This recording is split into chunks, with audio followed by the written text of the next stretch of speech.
ఇప్పుడు విచారణ జరుపుతారు. విచారణ సాటిస్ఫై కాకపోతే మళ్ళొకసారి పిలుస్తారు, 2 సార్లు పిలుస్తారు.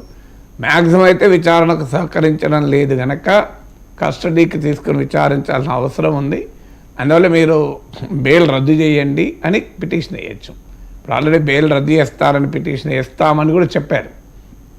కానీ మరి కారణం ఏదో నిన్న వార్త అయితే బెయిల్ రద్దు చేయమని కోర్టుకు వెళ్తారని, కానీ బెయిల్ రద్దు చేయమని కోర్టుకు వెళ్లకుండా విచారణకు పిలిచారు. మరి వ్యూహం ఏంటో తెలియదు. విచారణ తర్వాత బెయిల్ రద్దు చేయమని పిటిషన్ వేస్తారా, బెయిల్ రద్దు చేయమని పిటిషన్ వస్తే కోర్టు అంగీకరించదు అని అనుకున్నారా? ఎందుకంటే హైకోర్టు తీర్పులో మీకు ఇంటరిమ్ బెయిల్ ఇస్తూ హైకోర్టు ఇచ్చిన తీర్పులో క్లియర్గా అన్నారు, there is no prima facie evidence against Allu Arjun.